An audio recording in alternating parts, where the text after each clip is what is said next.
Digital মার্কেটিংয়ের ক্ষেত্রে আমরা একাধিক প্ল্যাটফর্ম ব্যবহার করার কথা বললাম এতক্ষণ, কিন্তু সব প্ল্যাটফর্মের কন্টেন্ট কি একই রকম হওয়া উচিত?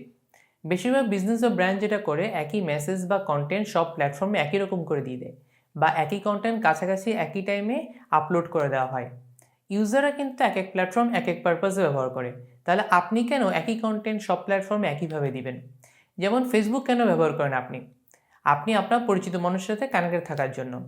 ফ্রেন্ডস অ্যান্ড ফ্যামিলি লোকজনের অ্যাক্টিভিটি থেকে শুরু করে আপনার পছন্দের কোনো গায়ক, পছন্দের কোনো খেলোয়াড় বা ফুটবল ক্লাব, প্রিয় নায়ক বা নায়িকা এরা কী করছে সবই ফলো করেন আপনি ফেসবুকে। তাই ফেসবুক বর্তমানে মাল্টিপারপাস প্ল্যাটফর্মে পরিণত হয়েছে।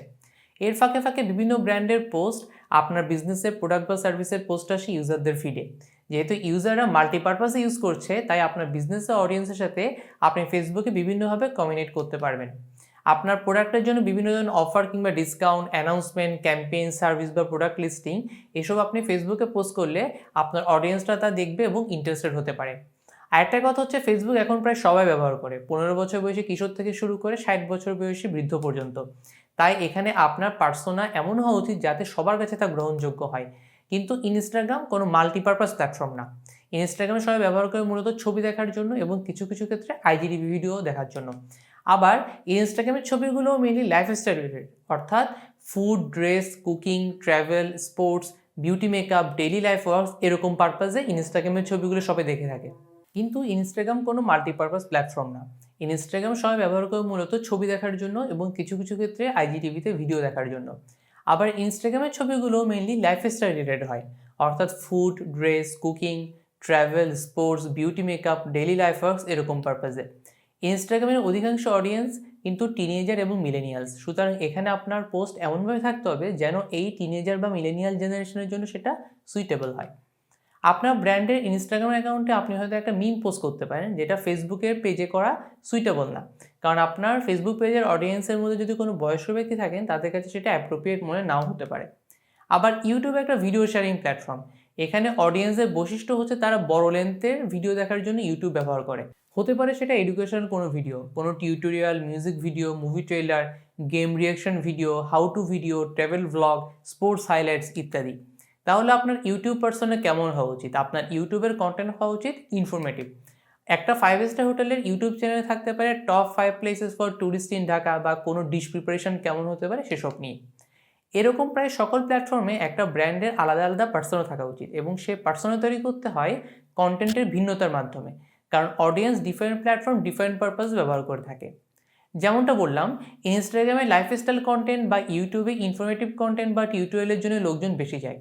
এখন আপনার 10% ডিসকাউন্টের অফারের গ্রাফিক্স বা ইমেজ যদি ইনস্টাগ্রামে রেগুলার বেসিসে পোস্ট দেন, তাহলে কিন্তু ট্র্যাকশন বা রিয়াকশন আপনি বেশি পাবেন না।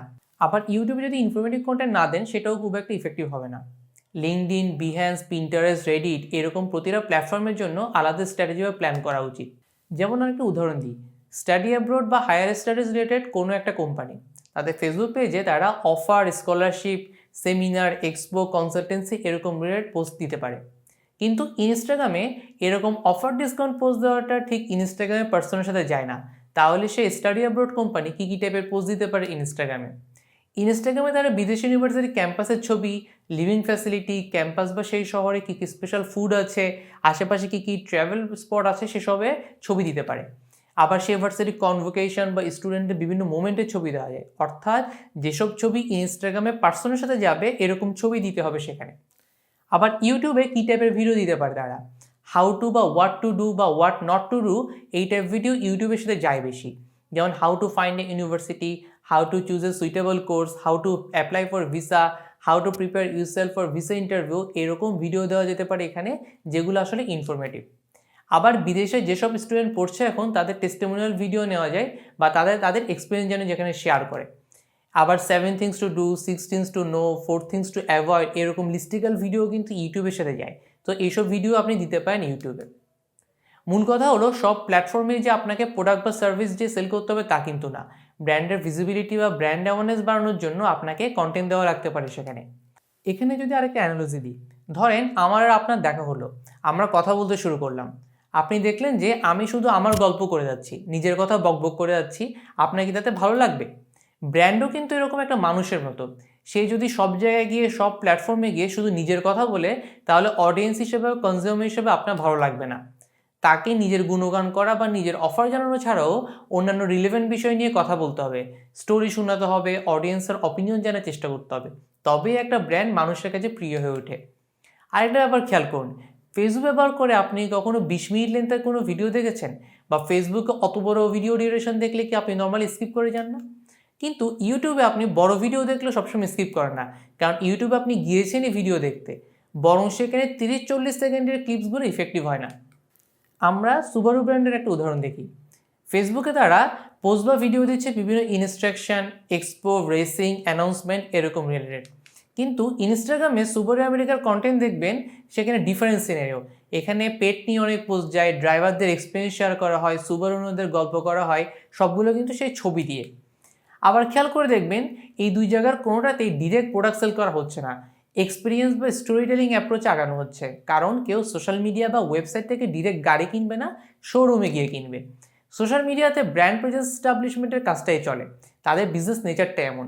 ব্র্যান্ড বা কোম্পানিগুলোকে তাই বুঝতে হবে কোন মিডিয়া কোন পারপাসে কাজে লাগাতে হবে। এই পার্টিকুলার কার ইন্ডাস্ট্রির ক্ষেত্রে সোশ্যাল মিডিয়ায় পোস্ট এনগেজমেন্টের সাথে সেলসের সরাসরি সম্পর্ক নেই।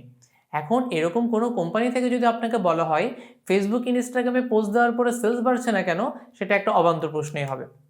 তো এভাবে আপনাকে বিভিন্ন প্ল্যাটফর্মের জন্য বিভিন্নভাবে ভাবা লাগবে। কন্টেন্ট প্ল্যান, কন্টেন্ট প্যাটার্ন বা কন্টেন্টের স্ট্র্যাটেজি এক এক রকম হবে এক এক প্ল্যাটফর্মের জন্য, এবং এক এক প্ল্যাটফর্মের নেচার বা পার্সন অনুযায়ী আপনাকে ভাবতে হবে। Happy learning.